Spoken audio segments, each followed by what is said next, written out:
In a particularly fiery Prime Minister's questions in June 2021, Ian Blackford repeatedly attacked Britain's efforts to strike a new trade agreement with Australia, which has now been signed, warning of potentially damaging consequences for Scotland. But Boris Johnson ridiculed the claims as he accused the SNP MP of being out of his mind for supporting plans to take Scotland back into the European Union should Scotland vote to become an independent country. In a tense exchange, Mr Blackford noted, in the Tories' desperation to get a post-Brexit trade deal with anybody, they've given the farm away, literally. It is blindingly obvious who the winners and who are the losers in this deal. Australia's economy will benefit to the tune of $1.3 billion a year.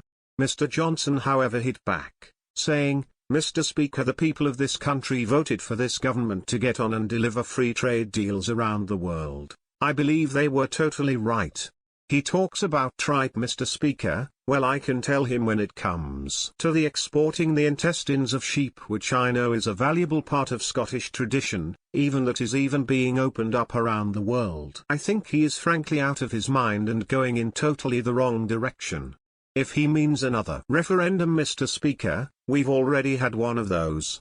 In another incident from May 2021, Mr Blackford claimed he represented the crofting and farming community after another question about the now signed post-Brexit trade deal with Australia, but Mr Johnson hit back. Mr Blackford asked the PM, just for once Prime Minister, give me a straight answer to these farming and crofting families. Can the Prime Minister categorically rule out that his government is prepared to sign up to a trade deal that will at any future point guarantee tariff-free access to Australian lamb and beef? Yes or no? In response, the Prime Minister poked fun at Mr Blackford's claims, saying, I would like to see shots of his croft by the way. The humble representative of the crofting community.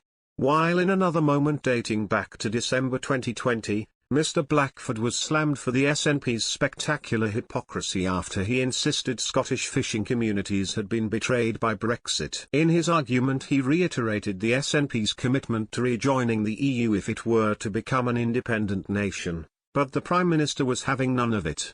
Mr Johnson hammered, in 5 years' time, we take control of the entire spectacular marine wealth. It is only the Scottish Nationalist Party that would hand back control of the waters of this country with spectacular hypocrisy.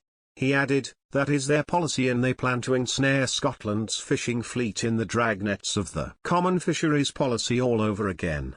The UK voted to leave the European Union on June 23, 2016. With the Leave vote winning a majority of 51.9%, while Remain achieved 48.1% of the vote.